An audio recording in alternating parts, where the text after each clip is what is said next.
Good morning, students. Welcome to history class. Dear students, we are learning about the growth of nationalism, lesson's name.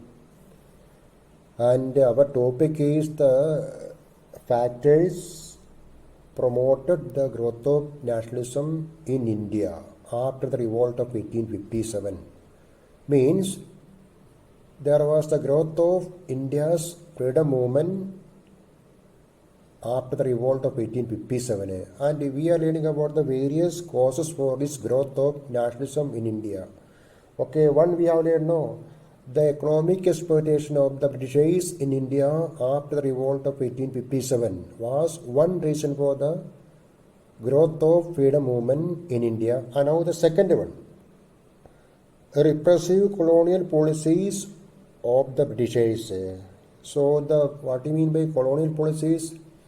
So India was a British colony, So their policies on India, colonial policies, also okay, repressive, So it was not supporting Indians. Okay, we have learned Lord Lytton. He was a viceroy of India, From 1876 to 1880, he was a viceroy. And during his tenure, he introduced a number of measures or policies, and these policies were totally against the Indians. Okay, so we have learned the Grand Delhi Darbar. When the people were in the grip of famine, Lord Lytton spent much money for unnecessary activities. No, he did not help the people. So, one policy. Okay, now second one is the Vernacular Press Act introduced by Lord. An act introduced by the Britishers in India to curtail the freedom of the Indian newspapers and prevent the expression of criticism towards British policies, with a view to prevent or stop the criticism. On those days, there were many newspapers in various Indian languages, and these newspapers were carrying criticism. They were criticizing the wrong policy of the Britishers, so people came to know about the policies, and this was a headache for the Britishers. So in order to prevent or in order to stop this criticism, the Britishers introduced the Vernacular Press Act in 1878. Vernacular means regional. Okay, Vernacular Press means regional newspapers. The act was proposed by Lord Lytton, then Viceroy of India, and was unanimously passed by the Viceroy's Council on 14th March 1878. Lord Lytton introduced this act, and his council unanimously passed this. The act excluded English language publications, in Oriental languages everywhere in the country, only for the Indian language, Thus, the British totally discriminated against the Indian press. This act provided extensive rights to the government to censor report and editorials in the vernacular press. So, this act gave much freedom to the British government to control or watch the newspapers on India on those days. Okay. The government was able to track the Indian newspapers. The government warned the newspapers for printing seditious reports also according to this Vernacular Press Act. So, an act introduced by Britishers during the tenure of Lord Lytton to control the Indian newspapers, because Indian newspapers were carrying daily criticism against wrong policies. Okay, so in order to counter this move from the newspapers, they introduced a new act.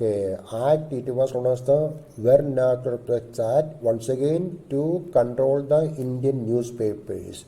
The Vernacular Press Act. Okay, please remember. Who introduced? Please remember the name of the Viceroy and why did he introduce, the reason for the introduction and the provision of this act. Provision means the various name. This act excluded English language publications in Oriental languages everywhere in the country. Or we can say the Act provided extensive rights to the government to censor reports and editorials in the vernacular papers. This Act gave much freedom to the British government to control the newspapers.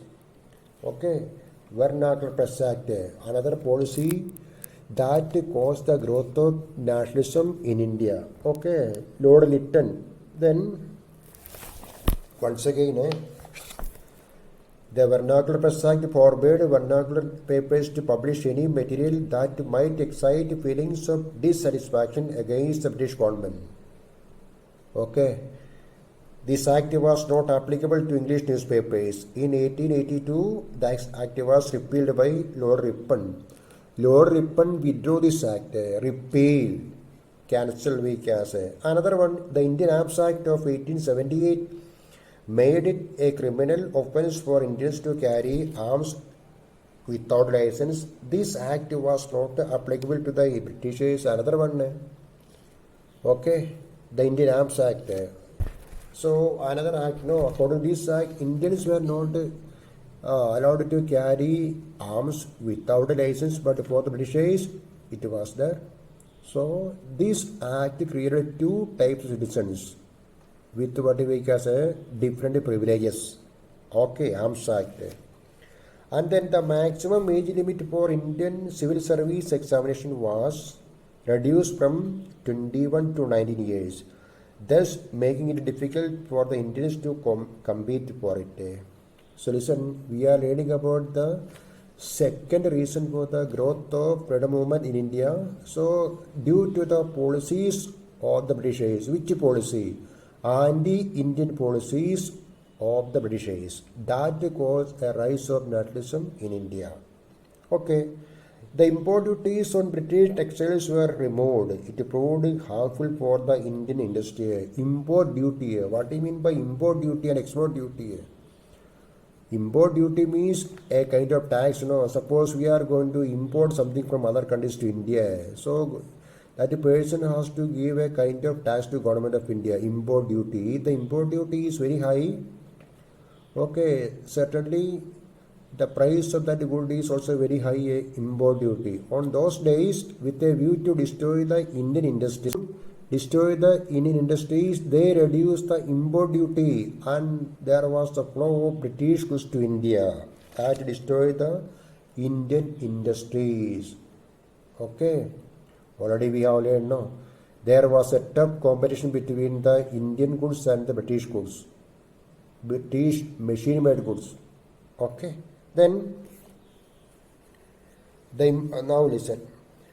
Sir C.P. Ilbert, the law member of the Viceroy's Council, prepared a bill, popularly known as the Ilbert Bill. So another one of the reasons for the growth of freedom movement in India was the Ilbert Bill. Ilbert Bill was a bill introduced by the Britishers in 1883. Okay, Ilbert Bill was a bill introduced in 1883 during the Viceroyship of Lord Ripon. Okay, which was written by Sir Courtney Peregrine Ilbert, C.P. Ilbert, the law member of the Viceroy's Council. That is why it was known as the Ilbert Bill. Ilbert was a government employee, he was a law member of the Viceroy's Executive Council. And he introduced a bill in the Parliament during the time of Lord Ripon, and it was known as the, this one, which one? Ilbert Bill. According to this act, Indian judges could try Europeans. So this bill was trying to give what we can say means trying to create equality between the Indian judges and the English judges. On those days, Indian judges were not allowed to try the British personals. No. Okay. This bill was a good move. What was a good move? Ilbert Bill was a good move to create equality between the judge. Okay. Or to create equality in the judiciary. So that is why it was a good move. But Britishers were not the Parliament was not able to pass this one because there were discussions with the C.P. Ilbert to change the act because the act was supporting Indians. Okay, we know. The introduction of this bill led to intense opposition in Britain and from British settlers in India that ultimately played on racial tension before it was enacted in 1884. This bill caused a lot of racial tension in the country. This bill provided for the trial of British or European persons by Indians. By this act, the British tried to introduce equality between British and Indian judges in India. That is why I said no, it was a good move. What was a good move? This bill was a good move. But so due to the what we call a bitter, strong opposition from the Britishers, okay, the Viceroy was not able to pass this one. Then what happened? This was resented by the British and they started a defense association to defend their special privileges. This reaction provoked counter agitation by educated Indians. The government ultimately withdrew the bill. Okay. The government ultimately withdrew the bill. The event highlighted the racial attitude of the Britishers in India. It made it clear to the Indians that justice and fair play could not be expected, okay, where the interests of the European community were involved. So it is about the Hilbert Bill. So we have learned one point, the repressive colonial policies. So listen, Vernacular Press Act, Indian Arms Act, Hilbert Bill. Please remember these points. Revise the lesson, okay, again and again, revise, okay, we will continue, okay, thank you.